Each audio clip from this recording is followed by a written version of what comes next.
L'équipe gouvernementale, la nouvelle, elle est composée de 29 membres. Il y a 15 départs, 15 entrants, 14 reconduits.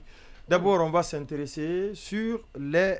vous avez le choix, hein, les reconduits, les départs ou bien... Reconduits. Les reconduits. Maintenant, les reconduits, il y a Aboubakar Sidik Kamara qui est du côté de la défense, Bachir Diallo, ministère de la Sécurité, Maurice Sandan Kouyaté du côté des Affaires étrangères, Félix Lama, Ousmane Gawal Diallo, Rose Paula Prissemou, Mori Kondé, Diaka Sidibé, Alpha Bakar Bari, Aminata Kaba, Omar Djoueba, Charlotte Dafé, Karamo Diawara et Ibrahima Khalil Kondé. Donc il y a 5 confirmations, 9 permutations. Qu'est-ce que vous en pensez? Oui, les reconduits. D'abord, la première impression que j'ai eue, c'est que... Oui, 5 confirmations. Oui. On veut vous les citer? Voilà. Oui, confirmation, pas en tant que telle, parce que les gens, oui, ils sont restés, mais ils sont allés à d'autres... Non, 5 confirmations. Sont restés à leur poste. Ah, ok, y compris Maurice Sanda. Exactement. Y compris Maurice Sanda. D'accord, non, je suis d'accord. Non, en fait... Ça fait, il y a eu 14 reconduits. Oui. 9 permutations, 5 confirmations. Et donc, je suis d'accord. Hein. Vous savez, vous avez vu qu'à un moment donné, on se demandait est-ce que tout ça n'était pas fait que pour Charlotte et Gomou. Oui. Est-ce qu'on ne pouvait pas simplement se débarrasser des deux et continuer avec l'équipe sortante. Et là, on a parmi, je parlerai d'abord des permutations. Et vous voyez bien que quand on prend le cas du ministère de l'administration des territoires, de Mori Kondé et de Ousmane Gawal Diallo, c'est un ouf de soulagement pour eux. Pour eux, ça devrait être un ouf de soulagement. Parce que si on sonde, mon opinion n'est pas importante là-dessus, mais si on fait un sondage dans l'opinion publique aujourd'hui, vous verrez que la plus grande partie voudrait plutôt qu'on se sépare simplement d'eux. Et il n'y a pas que la grande opinion. Les acteurs politiques aujourd'hui, dans leur majeure partie, ne voudraient pas de ces gens-là, y compris le Premier ministre Baouri qui à un moment contestait le leadership de Mori Kondé sur la conduite du dialogue politique. Et donc, mais la question que je me pose, si on est arrivé à la conclusion que les gens n'ont pas fait le job qu'ils devaient faire normalement, au lieu de les ramener ailleurs, où on estime, comme quelqu'un l'a dit, ils font le moindre dégât, pourquoi ne pas se séparer d'eux et nommer d'autres Guinéens si on veut impulser une nouvelle dynamique. La deuxième chose, c'est... on va me rétorquer peut-être pour dire que j'en parlais avec Sanso hier, que par exemple Mori Kondé et Ousmane Gawal, c'est vrai qu'ils n'ont plus aucun impact direct sur la conduite politique de la transition, même si Ousmane Gawal, lui, il est doublé du poste de porte-parole du gouvernement, mais il est à un niveau où il ne conduit pas de dialogue, il n'a pas son poste de ministre de Transport, il reste toujours dans une position satanique. Exactement. Donc, mais Mori Kondé, qui était celui qui convoquait le dialogue, qui faisait cela, n'est pas aujourd'hui à ce niveau-là. Il est totalement éloigné maintenant de tout ce qui est lié au retour à l'ordre constitutionnel. Exactement. À moins qu'il soit dans des commissions du CNRD là-bas où on le confie formellement, formellement, bien entendu. Donc quand quelqu'un me dit qu'il n'y a pas de nouveau, je dis que le nouveau...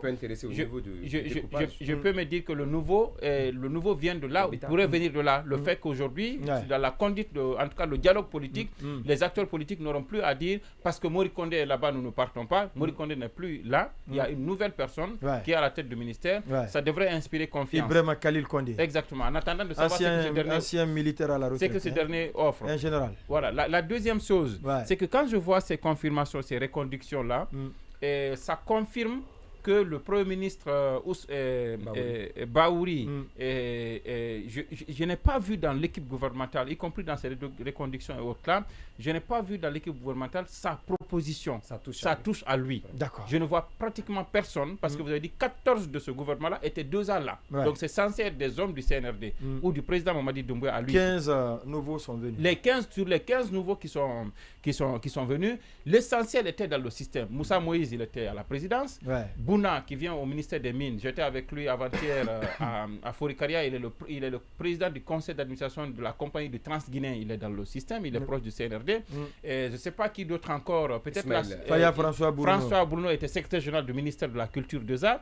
Ensuite, ce sont les 2 dames, Fatma Kamara qui était au CNT. Ensuite, l'autre, Djami, qui vient à l'environnement, c'est la seule inconnue. Elle était déjà aussi elle n'est pas inconnue, attention. Non, elle était à la présidence. Elle était directrice juridique de la présidence. Ah, c'est la fameuse fameuse directrice juridique dont on parlait au début, là, qui a été chef de cabinet du président Alpha, dont je parlais ici au début. Ah, ok, je comprends. Bogola Haba était le coordinateur du FNDT, tout ça. Donc, je ne vois vraiment pas. Souma était au Trésor. Oui, Mourana a été déjà au Trésor. Fana Souma qui est directeur général de la RTZ. Ça confirme, ne serait-ce que la liste de ces reconduits et autres là qui sont pris de nouveau là, ça confirme que effectivement le Premier ministre n'a eu aucune touche sur ce gouvernement qui a été composé, parce que parallèlement, une seule chose peut venir confirmer et conforter ça déjà, c'est que le Premier ministre, le gouvernement qu'il avait à l'idée de mettre en place, il nous a dit à Kindia que le président lui a demandé d'au moins 30% de femmes. Et ce qu'on a là, c'est 21% de femmes. Parce qu'il y a 6 femmes. Hein. La deuxième, moins d'une femme. Moins d'une femme. Voilà, exactement. Parce que le précédent gouvernement avait 7 femmes. Exactement. L'autre chose, c'est que vous avez vu le Premier ministre Ousmane, pourquoi je tiens toujours Ousmane Gawal, Premier ministre Bahouri, a rencontré aussi des politiques. Nous savons que c'était aussi dans la dynamique de voir. Moi, je m'attendais par exemple dans ce gouvernement-là que Saloum Cissé, par exemple, vous avez vu toutes les difficultés qu'il a eues à défendre le fait qu'il soit parti rencontrer Bahouri et tout ça. Et Faya Milimono et tout ceci. Donc je ne crois pas, je pense que là ce n'est pas le gouvernement que le Premier ministre a souhaité. La deuxième chose, sur les reconductions et les permutations, je ne vois pas pourquoi on enlèverait Alpha Bakar qu'on pense qui était en train de, et c'est déjà fondé, qui était en train de faire des preuves au niveau de l'enseignement technique. On le prend, on l'envoie à l'enseignement supérieur. La dame qui était en train de faire quelques prouesses, quelques colmatages quand même au ministère de l'enseignement supérieur. Je disais ici dans une des émissions qu'elle n'avait pas le gabarit suffisant pour l'enseignement supérieur.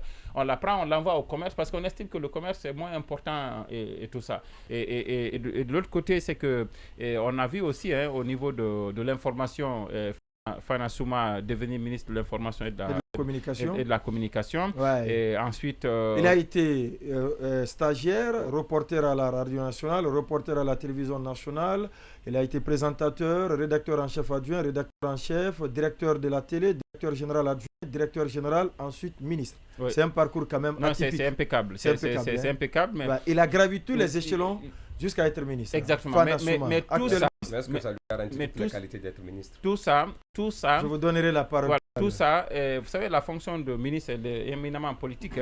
Il suffit de se faire entourer de cadres compétents et dynamiques et qu'on soit à leur écoute. Exactement, mais tout ça, c'est aussi quoi? Parce que c'est un département qui est resté quand même. C'est un département quand même qui est resté amorphe tout ce temps-là. Regardez par exemple la crise que les médias sont en train de vivre. Jamais vous n'entendez même l'évocation du ministère. Et moi, je l'ai joint. Il dit que la